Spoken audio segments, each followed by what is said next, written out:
पुराने समय में 10-20 परिवार किसी तालाब का आश्रय लेकर उस पर आश्रित हो जाते थे, उसी से सिंचाई करते थे। ऐसे मेहनत बहुत करते थे पहले, ऐसे हाथों से पानी सिंचाई करके कुछ क्षेत्र को बीज लेते थे, उसी तालाब से पानी पीते थे, जल पीते थे, उसी में नहाते धोते पशुपालन करते थे। अब छोटा जलाशय, छोटा तालाब 1 वर्ष वर्षा ना हो वो सूख जाता है, उस पर आश्रित व्यक्ति भी त्राही त्राही करने लग जाते हैं, अर्थात वो पर्याप्त जल नहीं है। जल बुरा नहीं है लेकिन पर्याप्त नहीं है। फिर यूँ बताया कि उस तालाब के स्थान पर एक बहुत बड़ा जलाशय प्राप्त हो जावे, एक बहुत बड़ी लेक, बहुत बड़ी झील, जिसमें 10 वर्ष भी वर्षा ना हो तो भी जल समाप्त ना हो, और उन परिवारों को वो जलाशय नजर आ जा तो ठाक अपने सारे गुदड़गा बेना और वहाँ जा बैठेंगे, उसके किनारे वो छोड़ देंगे, उस छोटे जलाशय को तुरंत त्याग देंगे। अब कहने का भाव यह कि वो छोटा जलाशय में जल बुरा नहीं था, लेकिन वो अपर्याप्त था, उसके आश्रित हम सुखी नहीं रह सकते थे। और जब इतना बड़ा जलाशय मिल गया फिर कौन पीछे रहेगा। ऐसे ही इस तत्व ज्ञान की रोशनी में जब आपको परमेश्वर कबीर देव पूर्ण ब्रह्म की महिमा आपके समक्ष होगी, आप तुरंत त्याग दोगे इस छोटे जलाशय को, अर्थात इन अन्य देवताओं को। ब्रह्मा विष्णु महेश अन्य देवताओं में आते हैं, और गीता जी में यही प्रमाण दिया है कि जो अन्य देवताओं की पूजा करते हैं वो उन्हीं के लोक में चले जाते हैं, और वहाँ से फिर अपने पुण्य को समाप्त करके तुरंत ही जन्म मृत्यु के गेड़ में चक्कर में फिर डल जाते हैं। यही प्रमाण देना चाहता था दास कि काल ये कहता है कि जो साधना ये साधक करते थे उससे परमात्मा प्राप्ति नहीं हुई, उससे परमात्मा प्राप्ति नहीं हुई। जैसा कि आपने पढ़ा कि भगवान विष्णु जी ने 10,000 12,000 दिव्य वर्ष तक घोर तप किया और भगवान के दर्शनार्थ, लेकिन दर्शन नहीं हुए। फिर इन्होंने अपनी सोच की थ्योरी सिद्धांत बना दिया, भगवान तो निराकार है, परमात्मा तो निराकार है, और जो शिव रूप में उनके सामने प्रकट हुआ वो मान लेते हैं कि ये शिव जी अब हमारा ही साथी भाई है, ये भगवान है, ये हमें छुपा रहा है। ऐसे अन्य साधकों को ये काल धोखा दे देता है, उनको विष्णु रूप में दर्शन दे देता है तो उसको ये नारायण मान लेते हैं, किसी को ब्रह्मा रूप में दर्शन दे देता है, लेकिन इसका वास्तविक जो रूप है उसमें ये दर्शन किसी को नहीं देता। अर्थात इसकी वास्तविक प्राप्ति, इसकी प्राप्ति नहीं होती वेदों में वर्णित विधि से। गीता जी अध्याय नंबर 11 के श्लोक नंबर 47-48 में कहा कि अर्जुन ये है मेरा वास्तविक रूप, काल रूप, विराट रूप, मैं काल हूं, और इस मेरे रूप की प्राप्ति तेरे अतिरिक्त ना तो पहले किसी ने देखा और ना आगे कोई देख सकता, ना वेदों वर्णित विधि से, ना किसी जप से, ना तप से, ना किसी क्रिया से मेरी प्राप्ति नहीं हो सकती। इति सिद्धम के वेदों में वर्णित विधि से प्रभु प्राप्ति नहीं हो सकती। आगे इसी 11वें अध्याय के 50, 51, 52 में कहा है कि मेरी प्राप्ति के लिए जो यत्न करते हैं प्रेमी भक्त, उनको मैं अपनी कृपा से किसी को अपनी कृपा से ही वो मुझे प्राप्त करते हैं। कैसे? जैसे किसी को शिव रूप में दर्शन दे दिए, किसी को किसी रूप में, और जैसे ब्रह्मा विष्णु महेश को विमान में बैठाकर ऊपर दिखा दिए दूर से, एक ब्रह्मा और देखा, एक विष्णु और देखा, एक शिव और देखा, कहते ऐसे प्राप्ति मेरी उनको सुलभ है जो मेरे अनन्य भक्त हैं, लेकिन यथार्थ ज्ञान ये किसी को नहीं देता। तो पुण्यात्माओं, जब परमात्मा कबीर देव जी यहां पर आते हैं इस अज्ञान सिद्धांत के आधार पर कि परमात्मा निराकार है, हम परमात्मा को नहीं पहचान पाते, और परमेश्वर स्वयं कहते हम ही अलख अला है कुतुब गोस और पीर, गरीबदास खालिक दनी हमरा नाम कबीर। ए स्वामी सृष्टा में और सृष्टि हमरे तीर, दास गरीब अधर बसूं अवगत सत कबीर। अब परमात्मा आकर कहते थे कि मैं ही सृष्टा हूं, सारी सृष्टि का रचनहार हूं और सारी सृष्टि मेरे आधार है। अनंत कोट ब्रह्मांड का एक रति नहीं भारे, सतगुरु पुरुष कबीर हैं ये कुल के सिरजनहार। और वही परमात्मा खुद कह रहे हैं कि मैं सृष्टा और सृष्टि मेरे तीर, मेरे आधार है। और दास गरीब अधर बसूं, कबीर जी कहते हैं कि कह कबीर मैं ऊपर रहता हूं, सतलोक में बसता हूं, मेरा मैं अवगत सत कबीर, अवगत गुप्त हूं, जिसकी सतीति से कोई परिचित नहीं है, मैं वो सत्य कबीर हूं, अविनाशी कबीर हूं। लेकिन ये बात, ये ज्ञान देने वाले केवल एक परमात्मा, और अज्ञान अंधेरा छाने वाले लाखों और करोड़ों। जिस कारण से परमात्मा को नहीं पहचान पाए अभी तक, परमेश्वर ने काल के साथ वायदा किया था। जब परमात्मा कबीर जी सर्वप्रथम यानी सतयुग के अंदर अपने पुत्र सहजदास, कभी जोगजीत, कभी अचिंत,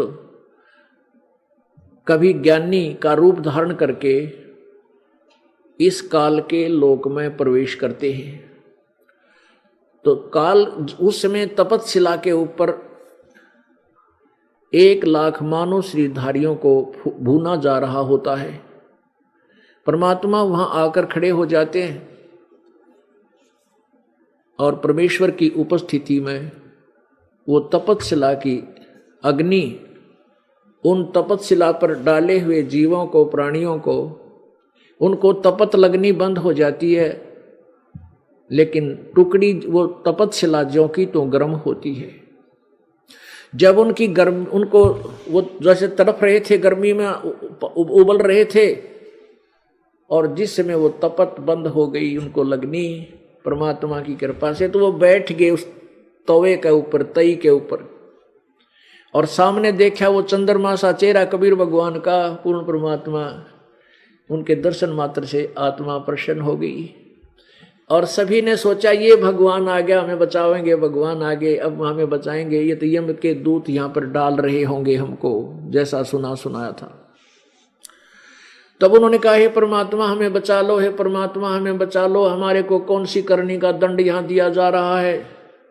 तब परमात्मा ने कहा जिस करनी का तुम्हें, जिस पाप कर्म का तुम्हें यहाँ दंड दिया जा रहा है, वो करनी तुम्हारी सतलोक में बिगड़ी थी। परमात्मा ने सारी सृष्टि रचना सुनाई कि तुम बच्चों सतलोक में रहा करते थे, तुम मेरे पास रहा करते थे, यहां इस काल ने तुम्हारे को मेरे से दूर कर लिया। परमात्मा ने उन्हें सृष्टि रचना सुनाई। सृष्टि रचना कैसे है कि परमात्मा कबीर जी, कबीर देव सबसे पहले सदा से अनामी लोक में, अकेले लोक में अकेले रहते थे। फिर उन्होंने अपनी स्वेच्छा से 3 और लोकों की स्थापना की। अगम लोक, अनामी लोक से यानी अकेले लोक से नीचे का अगम लोक, फिर अलख लोक, और फिर उससे चौथे नंबर पर सतलोक। अब परमात्मा कबीर देव ने ही अन्य 3 रूप और धारण किए। अलख लोक, अगम लोक में अगम पुरुष नाम से विराजमान हो गए, अलख लोक में अलख पुरुष नाम से, और सतलोक में सत्य पुरुष नाम से। पुरुष माने प्रभु। सतपुरुष नाम, सतपुरुष उपमा से, उपाधि से यानी पोस्ट से वहां उपस्थित हुए, और सतलोक में सतपुरुष नाम से प्रसिद्ध हुए। उनका ये पद है, वास्तविक नाम उनका कबीर देव ही है। सतलोक के अंदर परमात्मा ने एक शब्द से 16 द्वीप बनाए, और फिर 16 शब्दों से 16 पुत्रों की उत्पत्ति की। उनमें से एक का नाम अचिंत भी है। अचिंत से कहा कि आप सृष्टि रचना से सृष्टि रचना करो। अचिंत ने अपने वचन से अक्षर पुरुष की उत्पत्ति की। अब आप गीता जी अध्याय नंबर 15 के श्लोक नंबर 16 और 17 पर दृष्टि ध्यान रखना, जैसा कि आपको बार बार दिखाया जाता है। उसमें एक अक्षर पुरुष है, एक क्षर पुरुष है, सर पुरुष, और तीसरा ये पूर्ण परमात्मा परम अक्षर ब्रह्म। तो अक्षर पुरुष की उत्पत्ति अचिंत ने परमेश्वर कबीर देव की आज्ञा से की, उन्हीं से की दी हुई शक्ति से की। अचिंत ने वहां एक मान सरोवर बना हुआ है जो प्रभु ने अपने वचन से उन लोगों के साथ ही बनाया। उस मान सरोवर में जाकर के स्नान करने गया था, वहां जाकर सो गया, निंद्रा आ गई उसको। वहां श्वासों से शरीर नहीं है सतलोक में। काफी समय तक ये अक्षर पुरुष यानी परब्रह्म बाहर नहीं आया। तब परमात्मा ने उस अमृत सरोवर से जल लेकर और उसको अपनी शक्ति से उस ऐसे जल में उछाला, उसका एक अंडा बन गया। उस अंडे में एक आत्मा प्रवेश कर दी अपने वचन से, और वो अंडा गड़गड़ गड़गड़ करता हुआ नीचे को गया। उस गड़गड़ाहट की आवाज से अक्षर पुरुष की निंद्रा भंग होगी, और जो ही अक्षर पुरुष की निंद्रा भंग हुई, जैसे कच्ची जो अधूरी निंद्रा जाग जाता है उसको कुछ दुख सा होता, क्षोभ होता है, वो अक्षुब्ध होता है। उसने उस दृष्टिकोण से कि किसने मुझे जगा दिया, कुछ क्रोध युक्त दृष्टि से देखा, जिस कारण से अंडा दो भाग हो गया, फूट गया। उसमें से एक ये क्षर पुरुष निकला, ये ज्योति निरंजन ब्रह्म निकला। परमात्मा ने आकाशवाणी की कि तुम दोनों बाहर आओ। अक्षर पुरुष तो निंद्रा में था, तुझे जगाने के लिए ये सब लीला मैंने करनी पड़ी, बाहर आओ। दोनों बाहर आए, उनसे कहा कि जाओ तुम अचिंत के लोक में रहो। तीनों जने एक ही द्वीप में रहने लगे।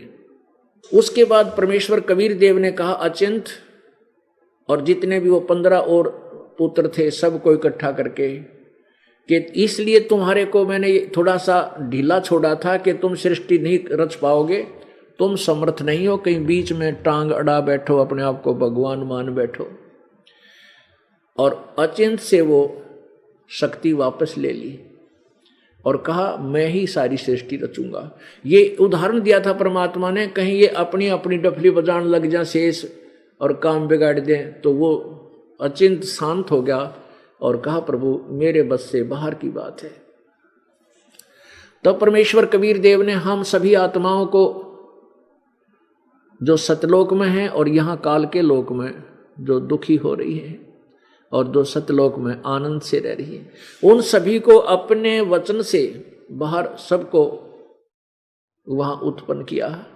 वहाँ हम ऐसे ही परिवार सहित रह रहे थे, अलग अलग हमारे मकान थे, बहुत सुंदर, एक जैसे सबके वहाँ आहार थे, एक जैसे मकान, बहुत अच्छे सुंदर, बिना नीम के नगर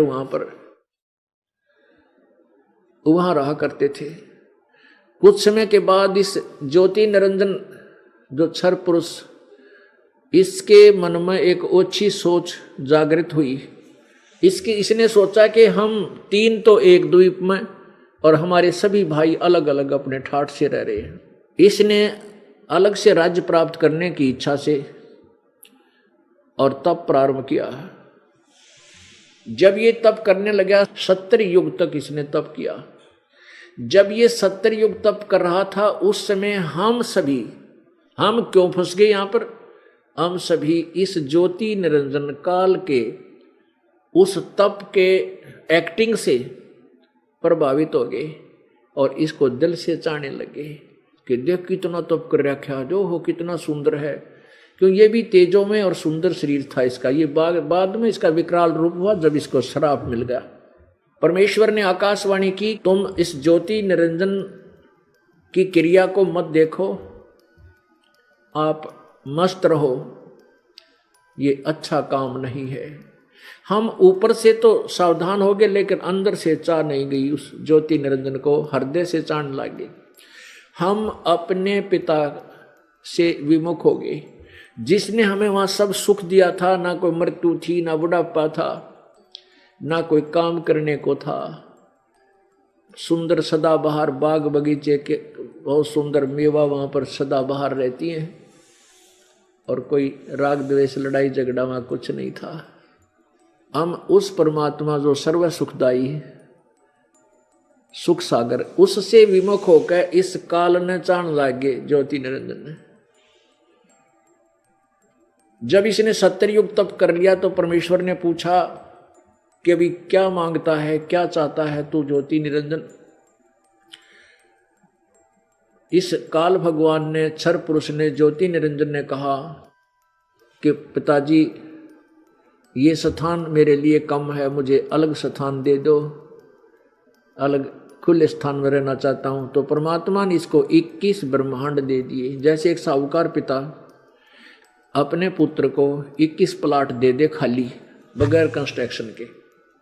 इसने 21 ब्रह्मांड प्राप्त करके निरंजन फूला नहीं समावे, कभी उस प्लाट में देख घूमकावे, कभी उस प्लाट में सैर सपट्टे करे।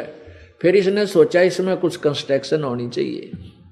उसके लिए फिर तपस्या की 70 युग। तो परमात्मा ने पूछा क्या मांगता है तू। इसने प्रार्थना की परमात्मा कुछ कंस्ट्रक्शन मटेरियल दे दो ताकि मैं अपनी प्लाटों में रचना कर सकूं। परमेश्वर ने इसको 3 गुण 5 तत्व ये दे दिए। अगले बेटा खेल खिलौना थे। अब इसने सोचा कि इसमें कंस्ट्रक्शन भी कर लूंगा तो इसमें अकेला क्या करूंगा, इतने बड़े बड़े प्लाटों में मेरे साथ कुछ आत्मा भी होनी चाहिए। इस उद्देश्य से इसने फिर तप प्रारंभ किया। जब 64 युग तप इसने कर लिया तब परमेश्वर ने कहा कि तूने जो मांगा था सरपुरुष वो मैंने तुझे दे दिया, अब क्या चाहता है। तो इसने कहा कि प्रभु हे पिताजी मेरा अकेले का दिल नहीं लगता, मुझे कुछ आत्मा दे दो। परमेश्वर को पता था, परमेश्वर कबीर देव को पता था कि ये जितने भी इसके ऊपर आसक्त हैं ये पतिव्रता पद से गिर चुके हैं, ये इस सच्चे लोक में रहने लायक नहीं रहे, ये अपने पिता अपने पति से अपने मालिक से विमुख हो चुके हैं, पतिव्रता पद से गिर चुके हैं, अब ये यहाँ रहने योग्य नहीं रहे। लेकिन उधर से अपनी आत्मा है चाहे कितनी बुरी होगी थी तो भी पिता अक्षमा करने की मूड में ही होता है। तो परमात्मा ने कहा भी देख बात सुन, ये सब मेरी आत्मा है, मेरे शरीर से निकली है और ये मैं अपनी आत्माओं को तेरे को नहीं दे सकता, तू घना दुखी करेगा इनको, तो इनको सताएगा। तो ज्योति निरंजन ने वचनबद्ध होकर कहा कि मैं सत्य का राज करूंगा, जो जैसे कर्म करेगा वैसा ही फल दूंगा, मैं सताऊंगा नहीं, बगैर किसी कर्म दंड के नहीं सजा दूंगा। तो परमात्मा बोला भी एक बात है, ये तो मैं किसी भी जब तब के बदले में नहीं दे सकता तेरे को। हाँ अगर कोई स्वेच्छा से तेरे साथ जाना चाहता है तो मुझे कोई इतराज नहीं, चले जाएंगे। इस काल भगवान ने हमारे पास आकर के कहा, पूछा, जब ये हमारे पास आया तो हम सभी जो आजकल के जाल में जो चींटी से लेकर हाथी, ये पशु पक्षी जंगली जानवर और जल के कीड़े बने हैं, जीव जंतु बने हैं, ये सभी यानी रंग से लेकर देवता और इंद्र ब्रह्मा विष्णु महेश तक जो आत्माएं आज पद प्राप्त हैं काल के लोक में, ये सभी वहाँ थी। जब ये हमारे पास आया तो हम खड़े हो गए सभी, इसके चारों तरफ मंडरा गए इसके दर्शन के लिए, क्योंकि इसको चाह रहे थे हम अंदर से।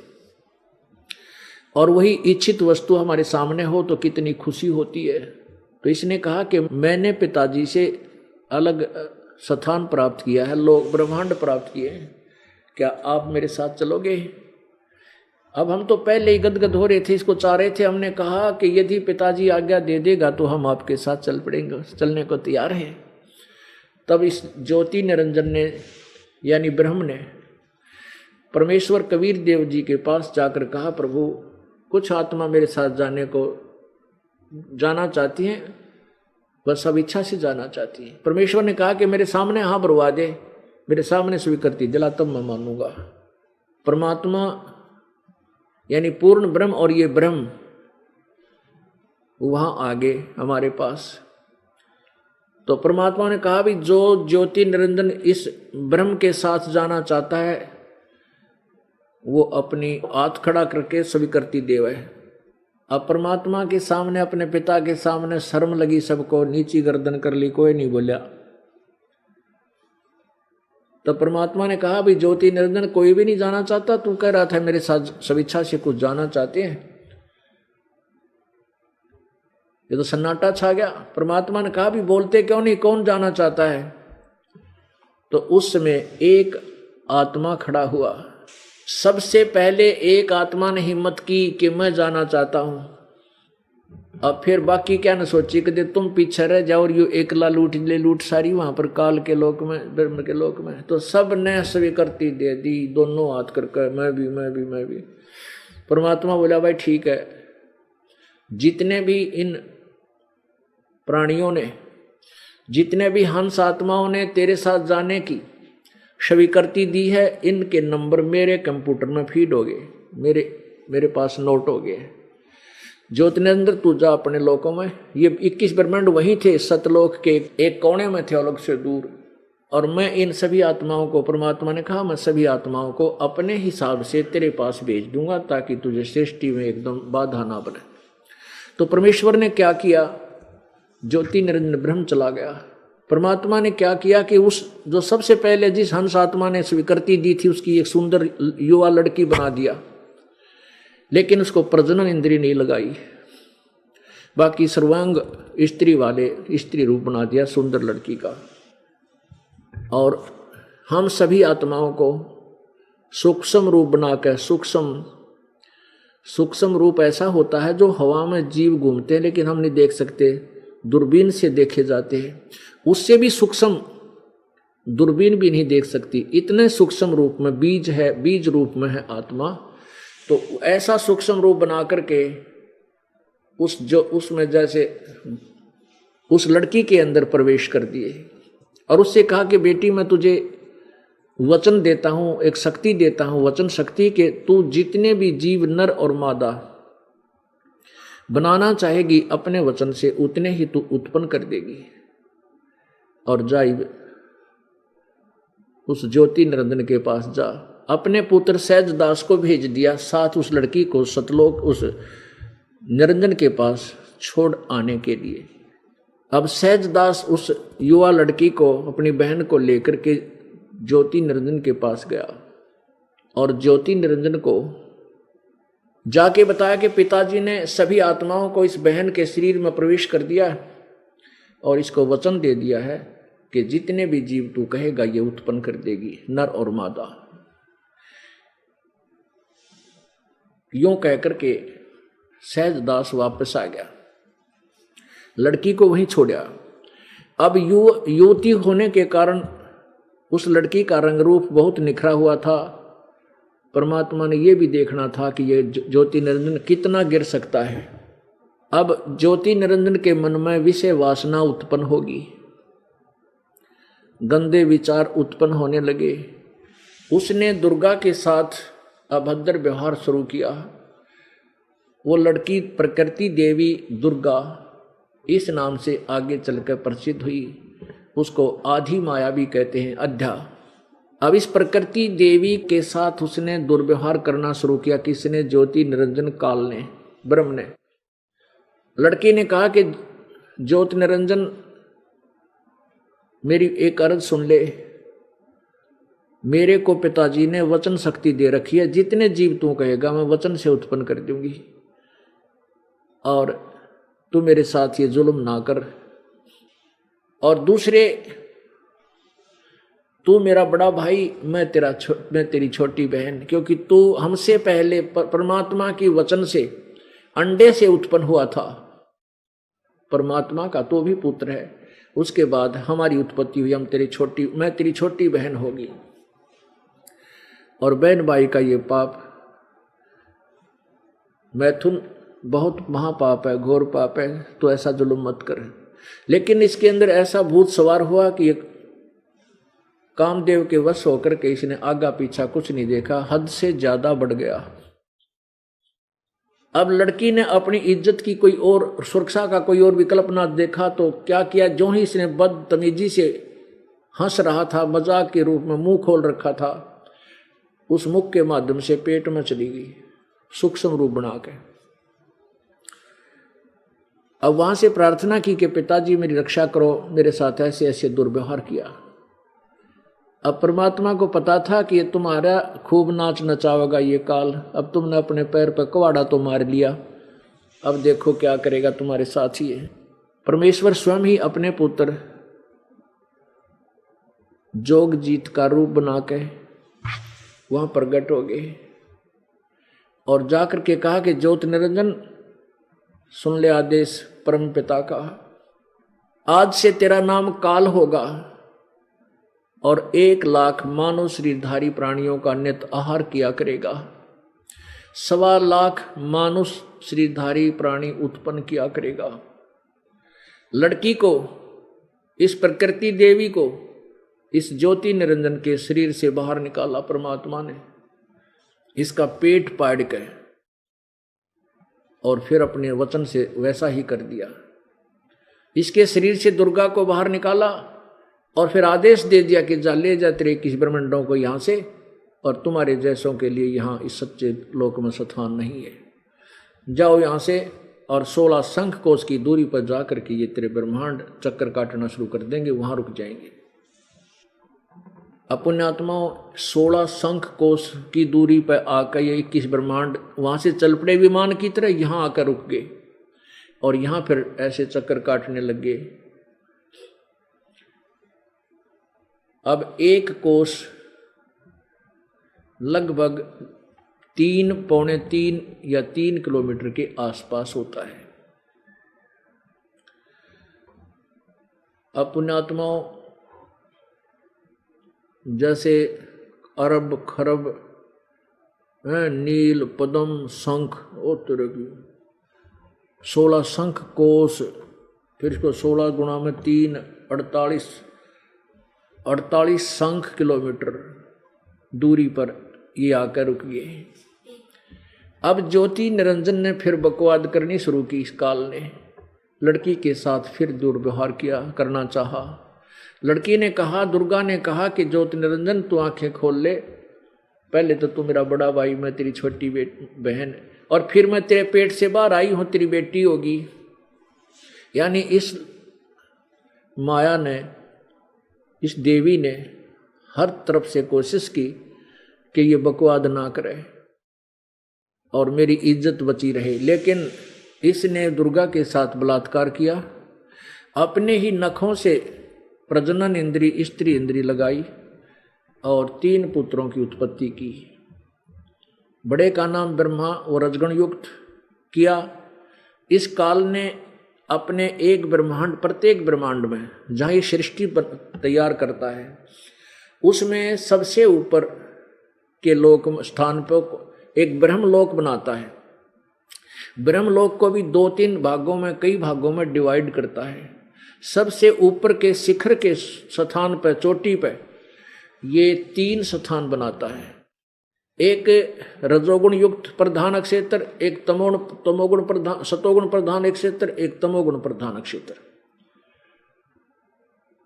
अब जैसे एक मकान में 3 कक्ष हों, 3 रूम कमरे हों, और उनमें एक कमरे में अश्लील पिक्चरें लगी हों, अर्धनग्न शरीर, बेहुदी तस्वीरें लगी हों, जब वो इंसान उस कक्ष में जाता है तो मन में निरी बकवाद आती है, वैसा ही भाव बना रहता है।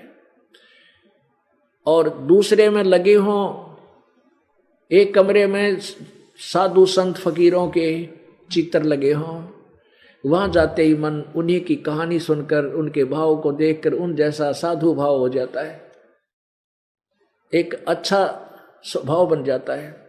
और तीसरे कक्ष में लगे हों देशभक्त और शहीदों के चित्र, उनकी गाथाओं को सुनकर, उनकी महिमा को याद करके उन्हें जरूरी की तरह शरीर खोलने लग जाता है और वैसे ही विचार बन जाते हैं। ऐसे इस काल ने सुनियोजित षड्यंत्र रच के हम सभी को यहां फंसा रखा है, ब्रह्मा विष्णु महेश समेत। इसने क्या किया है कि जो रजोगुण प्रधान क्षेत्र है उसमें ये स्वयं, और साथ में इस दुर्गा को रखता है, ये स्वयं ब्रह्मा रूप धारण कर लेता है, 5 मुंह बना लेता है, और दुर्गा को सावित्री रूप में वहां रखता है। इन दोनों के योग से जो पुत्र उत्पन्न होता है वो रजोगुण युक्त हो जाता है। उस बालक को थोड़ी सी उम्र के बाद जब वो थोड़ा सा जानने पहचानने योग्य होता है, उससे पहले उसको अचेत कर देते हैं और कोमा में रख कर उसकी परवरिश करते रहते हैं। उसके बाद ये दोनों सतोगुण प्रधान क्षेत्र में चले जाते हैं। वहां पर ये महाविष्णु रूप धारण करता है, दुर्गा को मां लक्ष्मी रूप में रखता है। इन दोनों के योग से जो पुत्र उत्पन्न होता है वो सतोगुण युक्त हो जाता है, उसका नाम विष्णु रख देते हैं। उसको भी ऐसे ही बेहोश रखते हैं, और जब वो युवा हो जाते हैं फिर सचेत करते हैं, ब्रह्मा को भी ऐसे। और फिर उसके बाद ये तमोगुण प्रधान क्षेत्र में जाता है, स्वयं ये जटाधारी गलम सर्प इस तरह का शिव रूप धारण कर लेता है, और अपनी पत्नी दुर्गा को ये वहाँ पार्वती रूप में रखता है। इन दोनों के योग से जो पुत्र उत्पन्न होता है वो ऑटोमेटिकली तमोगुण युक्त हो जाता है, उसका नाम ये महेश रुद्र रख लेते हैं। फिर ये युवा हो जाते हैं, तब तक इनको बेहोश रखते हैं। युवा होते हैं तो विष्णु को शेष नाग की सैया पर डाल देते हैं, और इसकी नाभि से कोई कमल उत्पन्न कर देता है, उधर से ब्रह्मा को उस कमल के फूल पर रख देता है, और शिव जी को कैलाश पर्वत पर, और वहां से फिर इन तीनों को जगा करके इकट्ठा कर देता है। और फिर दुर्गा के माध्यम से, स्वयं सामने नहीं आता, ये दुर्गा की ड्यूटी लगा रखी है कि दुर्गा इनको फिर आगे ड्यूटी बांटती है। ये दुर्गा अपने ही 3 रूप धारण करती है, सावित्री, लक्ष्मी और पार्वती के। अपने ही शरीर से ये 3 और देवियां उत्पन्न करती है। ये 8 भुजा तक बना सकती है दुर्गा, और ये अन्य जो इससे उत्पन्न देवी हैं जैसे सावित्री और लक्ष्मी और पार्वती, ये केवल 4 भुजा ही बना सकती, इससे अधिक भुजा ये नहीं बना सकती, ये 4 भुजा के हैं। ऐसे ही ब्रह्मा विष्णु महेश ये केवल 4 भुजा ही रख सकते हैं, और इनका पिता जो ब्रह्मा है, जो ब्रह्म है, महाब्रह्मा जो महाविष्णु महाशिव रूप धारण करता है, ये 1000 भुजा तक अपने बना सकता है, इससे अधिक नहीं। और जो परब्रह्म है वो 10,000 भुजा तक बना सकता है, और परमात्मा असंख्य भुजा युक्त है, वो पूर्ण ब्रह्म, वो असंख्य भुजाएं भी बना सकता है। यानी असंख्य भुजा माने ताकत का प्रतीक है। जैसे एक तो 5 और स्पोर्ट की मोटर हो, एक 10 की, एक 20 की, एक थर्मल प्लांट। तो ऐसे परमात्मा जो है वो अमित ओजा, जिसकी शक्ति का कोई वार पार नहीं, वो कबीर देव है, कबीर अमित ओजा। इन तीनों का ब्याह कर देती है दुर्गा। इनको एक एक राजधानी दे दी जाती है, विष्णु को विष्णुलोक, शिव को शिवलोक और ब्रह्मा को ब्रह्मालोक। वहां बैठ करके ये तीनों देवता इस पृथ्वीलोक, स्वर्गलोक और पाताल लोक के 3 प्राणियों के एक एक विभाग पर कंट्रोलर होते हैं। ब्रह्मा के अंदर वो गुण है रजोगुण, जिसके प्रभाव से ये सब जीव सृष्टि यानी बच्चे उत्पन्न करते हैं विवश होकर के। और विष्णु जी के अंदर से निकल रहा जो सतोगुण की शक्ति पावर से, प्रभाव से सभी एक दूसरे में प्यार करते हैं। बेटा बेटी का, माता पिता में, भाई बहन में, पति पत्नी में, बच्चों में, अपनी संपत्ति संतान में जो मोह है, ये सतोगुण का प्रभाव है, विष्णु जी से निकल रहे, विष्णु जी की शक्ति का। और तमोगुण जरा सी बात पर लट्ठम लट्ठा, ये भगवान विष्णु शिव के अंदर से निकल रहे उस तमोगुण का प्रत्येक प्राणी पर प्रभाव है। तो पुण्यात्माओं, ये सृष्टि रचना आपको सुनाई दास ने वर्बली, जो वो तपस्या पे दुखी हो रहे उन प्राणियों को परमात्मा ने सुनाई। अब वहां तो उनके सारी समझ में आवे थी, क्योंकि उनको पता था कि जो साधना हम करते थे उससे हमें ये क्या मिला, तपस्या। वहाँ पर बड़े बड़े योगी भी थे, ऋषि महर्षि भी थे, वेदों के ज्ञाता भी थे, रोम नाम की साधक भी थे, हजारों वर्ष तपस्या करने वाले भी तपस्या पर भूने जा रहे थे। तो वहाँ तो उनके सारी समझ में आ गई जो भगवान बताया था। तब उन्होंने कहा कि परमात्मा हमें यहाँ से छुड़वा दो, सतलोक ले चलो। परमात्मा बोले नहीं, ऐसे नहीं होगा, मैंने इसको वचन दिया हुआ है। वो वचन कैसे दिया था? अब क्या हुआ कि ये परमात्मा ने कहा कि जब तुम कभी मनुष्य शरीर प्राप्त करो और मैं या मेरा कोई संत इस तत्व ज्ञान का कहीं प्रचार कर रहा हो, तुम उसको सहर स्वीकार कर लेना और उसे उपदेश कर लेना, फिर मैं तुम्हें पार कर दूंगा।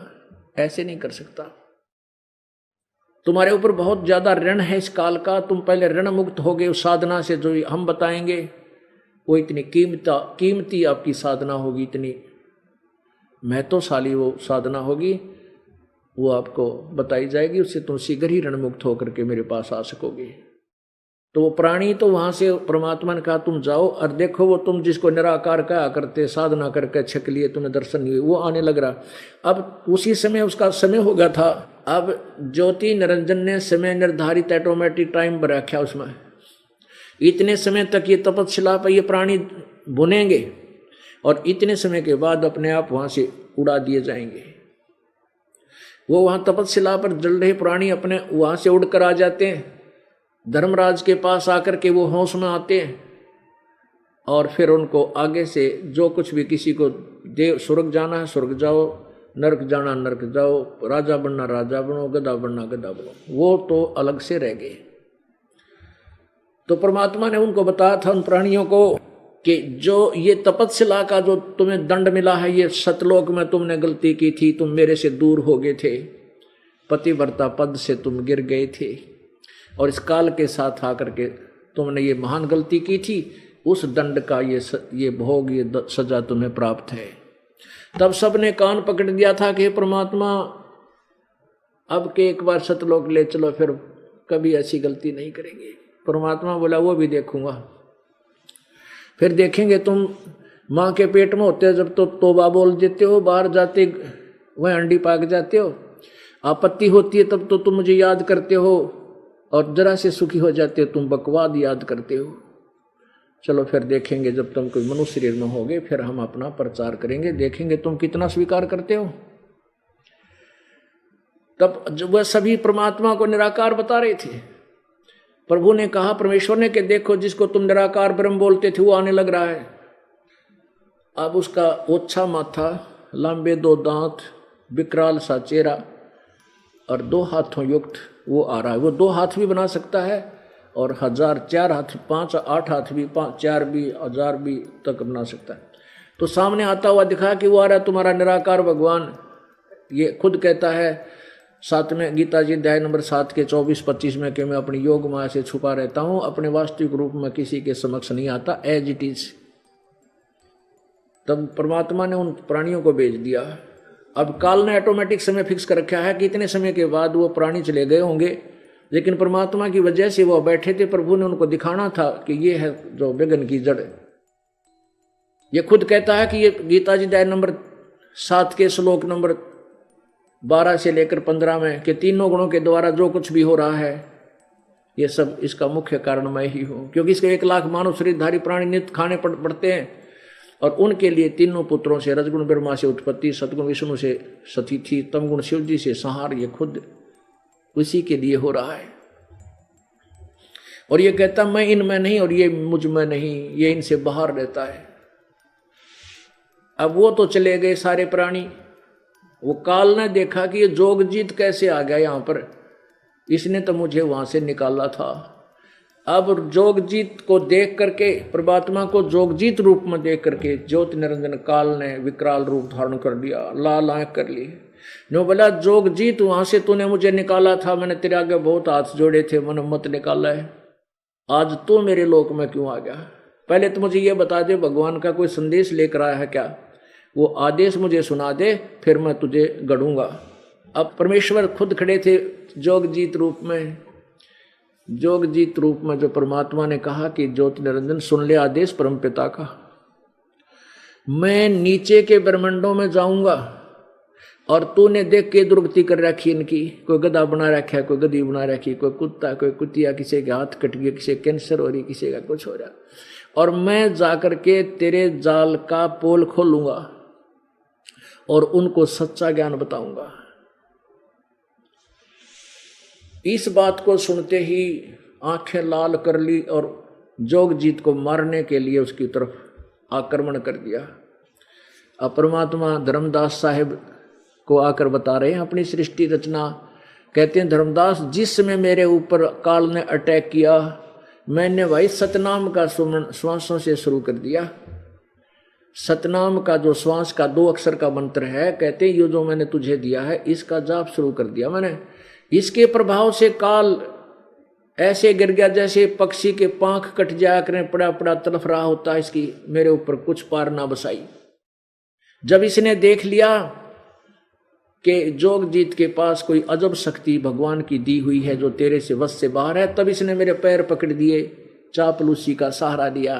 कहने लगा तू मेरा बड़ा भाई, मैं तेरा छोटा भाई, छोटे तक गलतियां करा करें, बड़े माफ करते हैं, मुझे क्षमा कर दो। पुण्यात्माओं, परमात्मा ने दयालु है, उनको कह दिया ठीक है, क्षमा कर दिया। पुण्यात्माओं, जैसे ही परमात्मा ने वैसे सिमरण की कोई जरूरत ना थी, सांस के सिमरण की, सतनाम की।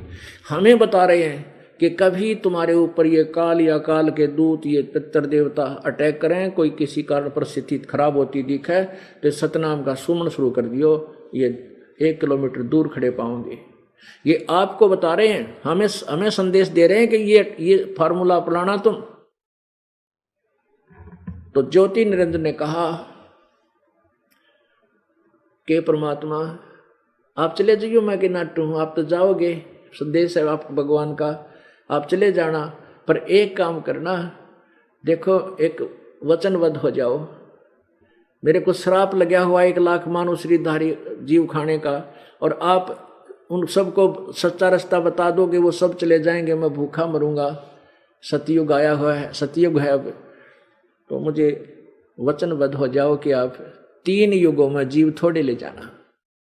हाँ, पहले परमात्मा से कहा कि तुम वचनबद्ध हो जा जोगजीत, मैं तेरे से कुछ मांगना चाहता हूं। अब प्रभु ने कहा कि मांग ले के मांगा, क्योंकि परमात्मा को पता था मेले में बालक के मांगा करे। पिताजी जब मेले में ले जा छोटे बच्चे ने, के मांगेगा? कोई कार मांग लेगा खिलौने वाली है, कोई 100 ग्राम मिठाई खा लेगा, इस तो फालतू इसकी औकात ना। तो परमात्मा को पता था के मांगेगा, अकबर हो गया वचनबद्ध, मांग के मांगेगा। तब इसने कहा कि 3 युगों में जीव कम ले जाना, चौथा युग जब कलयुग आवे, तब शरण जीव बहु जावे, ऐसा वचन हर मोह दीजे, तब तुम संसार गवन कीजे। परमात्मा बोले भाई ठीक है, तथास्तु।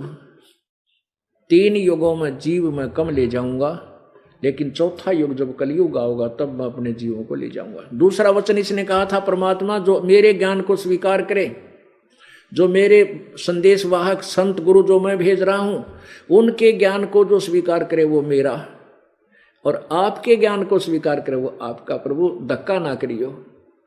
परमात्मा बोले ठीक है, ये तो अंडरस्टूड है, जो जिसको, ये नियम है हमारा, जो जिसमें आस्था होगी उसी को प्राप्त होगा। और 1-2 और उसने प्रार्थना की थी कि ऐसे ऐसे होगा, वो भी आगे आने पर बताएंगे। अब इसका वो प्रसंग नहीं है, वो विषय नहीं है। जब काल ने देखा तेरा काम बन गया, वचनबद्ध हो गया, 3 युगों में जीव कम जाएंगे, बहुत ही नाम मात्र, और कलयुग में इन प्राणियों को, मनुष्यों को भक्ति योग नहीं रहने दूंगा। इतने गलत शास्त्र, गलत संत, नकली संत भेज कर तीर्थ, व्रत, मूर्ति, पत्थर, पहाड़ों की पूजा में, पानी तीर्थों की पूजा में लगा दूंगा, और इनके न्यारे नरे धर्म बनवा दूंगा, और उल्टा ज्ञान प्रचार करवा के शास्त्र विरुद्ध साधना पर आरूढ़ कर दूंगा। ज्यादातर नास्तिक हो जाएंगे कलयुग में, और गलत गुरु संत महर्षि भेज करके उल्टा ज्ञान प्रचार करवा दूंगा। और जिसमें ये जोगजीत आवेगा या उनका कोई संदेश वाहक आएगा, इस काल के न्योना जचरी के कब परमात्मा भी आते हैं यहाँ पे, यो पहचान ना पाता उसको। तो अगर इसने नो पता लग जा भगवान आ रहे हैं, जिसका कलजा पाट जा, हार्ट अटैक हो जा। इसलिए परमात्मा एक सिंपल रूप में ऐसे रहते हैं, किसी का भी ना जसदेव भगवान होंगे, इस रूप में वो प्रभु आ जाते हैं। तो तब इस काल ने कहा था कि जा जोग जीत बेशक जा नीचे। कल इसे मैंने ऐसी पट्टी पढ़ा दी है, अभी पढ़ा रखी है वैसे तो, और फिर तो और गणी पढ़ा दूंगा कलयुग में जब तू जाएगा, कि कोई भी तेरे इस यथार्थ ज्ञान को सुनने को तैयार नहीं होगा। तू कहेगा ब्रह्मा विष्णु महेश नासवान है, ये पूज्य योग ये पूर्ण परमात्मा नहीं है, इनकी पूजा से मोक्ष नहीं है, तेरा सिर फोड़ेंगे, इसे रंग दूंगा उनको रंग में। काल फिर खुश हो गया, क्यों बन गया काम इसका, गर्ज लिकड़ी बच्चा सुखी। क्या कहने लगा, 12 पंथ करूं मैं साजा, नाम तुम्हारा ले करूं आवाजा। 12 पंथ नाम जो ले ही, वो हमरे मुख आन समोही। 12 पंथ नकली शुरू कर दूंगा, कबीर पंथ, कबीर साहब कबीर भगवान कहेंगे, ये 12 पंथ तो कबीर वाले। फिर कहते हैं और अनेक पंथ में चलाऊं, ओहो या विद जीव को भरमाऊं। ये और पंथ, ये राधा स्वामी पंथ, धन सतगुरु पंथ, ये बाल योगेश्वर वाले, ये हंसा देश वाले, निरंकारी वाले, और की तो देख लिया ब्रह्मा कुमारी वाले की तो ये, और दिव्य ज्योति वाले निर्भर ने कितने चालू कर दिए। किसी के पास कैखे का ज्ञान नहीं है, अध्यात्म ज्ञान है, कोई आधार नहीं इन लोगों का। ये सब काल के चलाए हुए हैं। अब परमात्मा ने कहा था कि ये मेरा काम है, तू अपना काम कर लिए, जो तू करे फिर मैं आप देख लूंगा। अब पुण्यात्माओं के मन में ये शंका आती है कि भगवान ने ये 3 युगों में मैं कम जीव ले जाने का क्यों वचन दे दिया। पुण्यात्माओं, सतयुग त्रेता द्वापर में वो पुण्य प्राणी जन्म लेते हैं जो पिछले जन्म के संस्कारी, अच्छे संस्कारी होते हैं। वो सभी भक्ति करते हैं, समाधि की आदत डाल ले देता है कि सन देख ले, नो हट योग करें पाओगे, नो बैठ जाओ समाधि ला के। और सब इतने सुखी होते हैं सतयुग में कि लाखों वर्ष की आयु होती है, सुंदर शरीर होता है, और उसमें बहुत से ऐसे गुण होते हैं कि पिता से पहले पुत्र की मृत्यु नहीं होती, स्त्री विधवा नहीं होती, और बहुत सुंदर आहार, बाग बगीचे, बड़े सुंदर फल, अच्छा वातावरण, राग द्वेष बहुत कम। यानी कोई भी परमात्मा की भक्ति को जो वो कर रहे हैं उसको त्यागने को तैयार नहीं होता, और वो सारी शास्त्र विरुद्ध होती है। वो नहीं त्यागते क्योंकि वो पिछली बैटरी चार्ज है, उसके कारण वो सुखी है, और वो सोच रहे होते हैं कि जो साधना वर्तमान में मैं कर रहा हूं इससे मुझे लाभ है।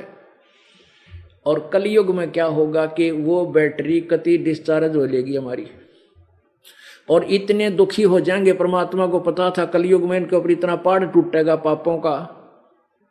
अब पुनों की मलाई तक कुछ स्वर्गमठ खाली, कुछ सतयुग त्रेता द्वापर में पुनों के कारण को अच्छे जन्म मिल गए। अब मनुष्य जीवन भी जो शेष को संस्कार था वो ऐसे दुखी है, चाहे यहाँ पर कितना भी कोई राष्ट्रपति है, चाहे प्रधानमंत्री है, चाहे कोई कितना अच्छा सेठ है, उसके कोई न कोई बीमारी ऐसी जबरदस्त चिपकी हुई है कि उसको टेंशन बड़ी है, या कोई और समस्या ऐसी पाओगी जो कभी किसी कारण से भी वो ठीक नहीं हो पा रही। तो परमात्मा कहते हैं जब मैं आऊँगा और ये सब पंथ चल लेंगे, ये अपनी कथा कहानी सुना के फाइनल कर लेंगे, और इनके द्वारा की गई पूजा से किसी को लाभ नहीं होगा, और फिर दास या तो खुद भगवान आते हैं या अपना दास भेज दिया। अब उन्हीं के द्वारा दिए गए उस मंत्र से ऐसा लाभ होता है, देखते रह जाते हैं। तो परमात्मा को पता था कि मेरी शक्ति वो अपरंपार है, जो मेरी शरण में इस सत्य नाम, सच्चे नाम का जाप करेगा हमारे संत से लेकर के, वो तुरंत सुखी होगा और डंडोरा पीट देगा विषयों के पास जा करके। तो ऐसे फिर मैं अपनी प्यारी आत्माओं को अपनी पहचान बनाकर अपने शरण में ले लूंगा। अब यहाँ मेरे पास बहुत ढेर सारे पत्थर रखे हैं जिनको सुख हुआ, और पहले कितने महादुखी थे। एक परिवार की कहानी सुनाने लग जाए तो एक पूरा दिन का सत्संग हो जावे, इतने सुख दिए भगवान ने। तो पुण्यात्माओं, परमात्मा ने स्वयं ही आना पड़ता है अपनी महिमा आप बताने के लिए। वो परमात्मा चारों युगों में आते हैं। सतयुग में सत्सुकृत नाम होता है प्रभु का, त्रेता में मुनिंदर नाम से, द्वापर में करुणामय नाम से और कलयुग में अपने वास्तविक नाम कबीर देव से, कबीर प्रभु नाम से वो परमात्मा आते हैं।